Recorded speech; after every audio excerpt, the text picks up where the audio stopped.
Assalamualaikum warahmatullahi wabarakatuh. Kembali lagi bersama saya Aditya Lilian di mata kuliah Ekonomi Kreatif. Jadi ketika kemarin kita sudah membahas tentang bagaimana membangun kreativitas dari desa, ada kita berbicara poin something to share, something to buy, something dan sebagainya. Nah, sekarang kita masuk ke aktor penggerak ekonomi kreatif. Jadi di sini ada tiga yang patut kita perhatikan. Jadi ada tiga aktor, ada cendekiawan, ada bisnis atau pengusaha, dan sini ada pemerintah. Karena bagaimanapun juga nanti berbicara masalah regulasi dalam ekonomi kreatif ini. Nah, kalau kita ngelihat flashback seperti kemarin, bahwa kita berbicara peran ekonomi kreatif, berbicara masalah dampak sosial. Ekonomi kreatif juga bisa meningkatkan kualitas hidup. Karena apa? Ketika ekonomi kreatif dalam suatu daerah tersebut berkembang, kualitas hidup masyarakat di sana pun juga meningkat. Kita ambil contoh ketika taruhlah di desa kreatif kemarin. Ketika di desa kreatif taruhlah kita ambil contoh di Ponggok, Klaten. Ketika desanya mulai tinggi, kualitas hidupnya masyarakat juga bisa meningkat. Karena apa? Warga yang taruhlah dia belum punya penghasilan atau apa, di sana dia bisa jualan. Di sana dia bisa menyewakan tempat tinggal, dan di sana dia bisa melakukan apapun. Jadi secara ekonomi itu akan meningkatkan kualitas hidup, dampak sosial di sana. Terus pemerataan kesejahteraan pasti. Karena apa? Ketika ekonominya udah mulai rata, udah mulai maju di sana, pemerataan kesejahteraan pun akan tumbuh. Jadi bukan hanya yang kaya-kaya aja, tapi semuanya pun bisa merasakan hal tersebut.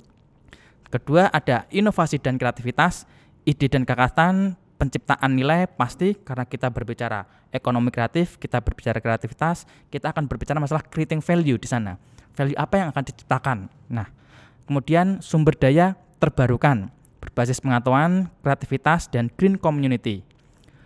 Peran ekonomi kreatif berikutnya berbicara tentang citra dan identitas bangsa, masalah turisme, wisata, ikon nasional, membangun budaya, warisan budaya, dan nilai lokal. Nah, warisan budaya dan nilai lokal nih, kita lihat bahwa Indonesia, kita di sini memiliki apa? Beragam warisan budaya dan nilai-nilai lokal kita, seperti unggah-ungguh dan sebagainya. Nah, kemudian peran ekonomi kreatif selanjutnya, iklim bisnis. Jadi penciptaan lapangan usaha seperti yang kita singgung tadi. Apa? Bahwa ketika ekonomi kreatif itu muncul atau berkembang, di sana akan tercipta lapangan usaha. Karena apa? Akan banyak orang-orang yang berkegiatan ekonomi, akhirnya apa? Membutuhkan tenaga kerja. Dampak bagi sektor lain pasti, dan berbicara masalah peran pemasaran. Kita masuk ke tiga aktor penggerak ekonomi kreatif. Aktor penggerak dalam ekonomi kreatif dapat juga disebut dengan triple helix. Yang pertama kita berbicara cendekiawan. Kita mesti udah sering dengar apa itu sih cendekiawan gitu kan. Jadi cendekiawan adalah suatu kaum intelektual yang berada pada institusi pendidikan formal, informal, dan non-formal yang berperan sebagai pendorong lahirnya ilmu dan ide yang merupakan sumber kreativitas dan lahirnya potensi kreativitas insan Indonesia. Jadi seperti mengajar dalam institusi itu masuk dalam cendekiawan. Bisnis. Nah, bisnis ini masuk dalam kategori pelaku usaha yang mampu mentransformasi kreativitas menjadi bernilai ekonomis. Seperti taruhlah pelaku usaha dia melakukan bidang usaha berbidang ekonomi kreatif. Nah, itu masuk dalam kategori bisnis. Selanjutnya adalah pemerintah. Ini yang sangat penting juga dalam aktor penggerak ekonomi kreatif. Karena apa? Pemerintah selaku fasilitator dan regulator agar industri kreatif dapat tumbuh dan berkembang. Jadi ini sangat penting. Karena apa? Harus ada peraturan-peraturan dan support dari pemerintah untuk mengembangkan ekonomi kreatif tersebut. Taruhlah kita melihat bahwa di satu daerah dia memiliki potensi untuk meningkatkan ekonomi kreatifnya. Ketika nggak ada support pemerintah itu akan susah juga. Seenggaknya ketika ada support pemerintah dengan regulasi atau tentang ibaratnya pemberian dana pengembangan dan sebagainya, itu bisa menjadi lebih berkembang lagi. Nah, ini tiga aktor penggerak ekonomi kreatif. Jadi ada cendekiawan, kaum intelektualnya, bisnis pelaku usahanya, dan pemerintah sebagai regulator atau fasilitatornya.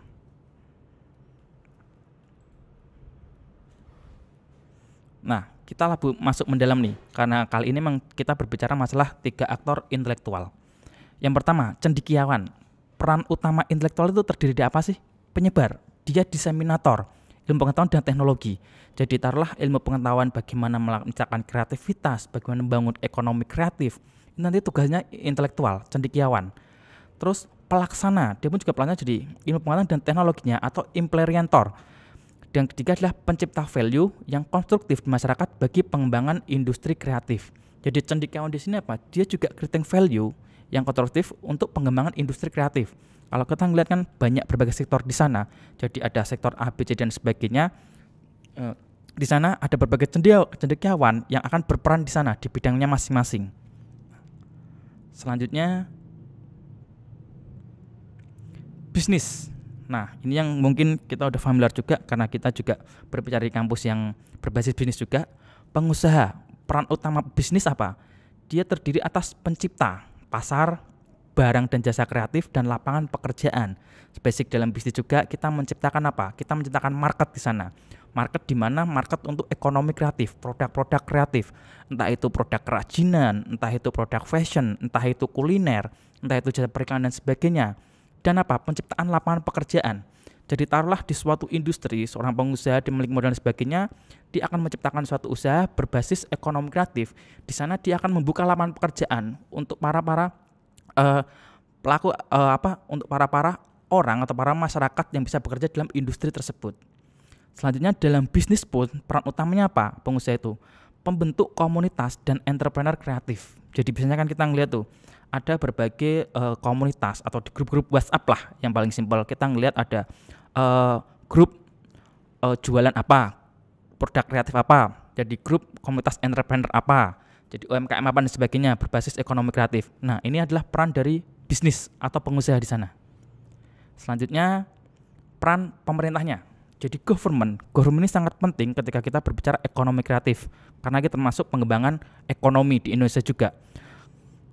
Kita akan peran utama pemerintah terdiri pertama adalah katalisator atau advokasi, regulator. Ini yang sempat saya tunggu lagi, dia harus menentukan berbagai peraturan tentang ekonomi kreatif. Terus konsumen maksudnya apa? Bahwa pemerintah juga sebagai konsumen atau sebagai pembeli dalam produk-produk yang dimiliki oleh para kalangan yang pengusaha ekonomi kreatif, produk-produk kreatif. Dia pun harus menjadi konsumennya juga. Sehingga apa? Pemerintah menggunakan membeli produk lokal hasil kreativitas anak bangsanya sendiri. Investor, maksudnya investor apa? Memberikan dana. Biasanya lagi banyak tuh ibaratnya inkubator di mana dia memberikan dana untuk para pengusaha di pelaku di ekonomi kreatif. Nah, sebagai entrepreneur juga, kemudian jangkauan publik atau public outreach. Jadi bagaimana juga bahwa pemerintah juga akan membantu untuk menjangkaukan atau ibaratnya nge-blow up bahwa produk-produk ini loh, ada produk ekonomi kreatif di daerah ini. Ini loh daerah ini memiliki produk kreatif seperti ini. Oh, ini loh seperti ini. Nah, dia tugasnya apa? Juga memblow up seperti itu. Karena apa? Ketika kita berbicara pemerintah, dia memiliki jaringan sangat luas di sana. Taruhlah semua dinas sebagai produk kreatif ini, kantor ini mulai menggunakan produk ini, jadi membantu jangkauan publik di sana. Nah, hasil dari kolaborasi antara aktor tersebut diharapkan akan terjadi apa? Strategi nasional, regional, dan sektoral. Itu udah pasti. Penciptaan jejaring atau komunitas, kebijakan regulasi program atau kegiatan, kurikulum kreatif, produk dan jasa kreatif, lapangan pekerjaan kreatif, entrepreneur kreatif, dan teknologi kreatif. Nah, ketika kita melihat bahwa tugas masing-masing pemegang kepentingan ekonomi kreatif dapat diuraikan sebagai berikut. Jadi, kita akan menelaah lebih mendalam lagi bahwa tugas masing-masing pemegang kepentingan ekonomi kreatif. Pemerintah, dalam hal ekonomi kreatif, pemerintah berkepentingan untuk mengarahkan agar mengutamakan kesejahteraan bersama, bukan sistem kapitalis yang individualis. Jadi emang kita berbicara ekonomi kreatif, harapannya apa? Untuk mengutamakan kesejahteraan bersama. Selain itu, melalui ekonomi kreatif, pemerintah juga berkepentingan untuk memberdayakan masyarakat agar semakin kreatif dan produktif. Nah, ini peran pemerintah bagaimana memberdayakan masyarakat, memberikan pelatihan-pelatihan bagaimana masyarakat yang dia memiliki potensi untuk menciptakan kreativitas yang menjadi produk itu harus diberdayakan juga, dikasih pelatihan, disupport alat dan sebagainya. Nah, itu adalah peran pemerintah juga. Serta melestarikan warisan budaya dan lingkungan. Sebagai pemegang kepentingan, pemerintah berfungsi melakukan regulasi layanan dan koordinasi. Ini peraturan yang wajib yang harus dilakukan oleh pemerintah. Dia memberikan peraturan yang ibaratnya apa? Tadi mendongkrak ekonomi kreatif, memberikan layanan bagi taruhlah penggerak ekonomi kreatif, gimana butuh suatu hal, dia harus memberikan layanan di sana. Jangan sampai udah mau meningkatkan ekonomi kreatif, produk kreatif, susah untuk mendapatkan layanan dari pemerintah. Dan koordinasi. Nah ini yang dimana sebagai jangkar politik tadi atau penerusan tadi, ibaratnya dia melakukan koordinasi. Hindari kebijakan yang bertentangan dengan pengembangan ekonomi kreatif. Dinas Perindustrian berfungsi membina industri-industri kreatif melalui pelatihan intelektual untuk meningkatkan nilai tambah. Perguruan tinggi berperan aktif untuk membina industri kreatif berlandaskan hasil-hasil risetnya. Nah ini nih, pelatihan intelektual untuk meningkatkan nilai tambah. Jadi biasanya kalau kita berbicara kreatif juga, kita akan berbicara creating value kan. Jadi ketika, ini produk limbah, dikasih pelatihan dan sebagainya, limbah ini bisa memiliki nilai jual atau nilai tambah. Nah, itu salah satu poinnya juga untuk pelatihannya.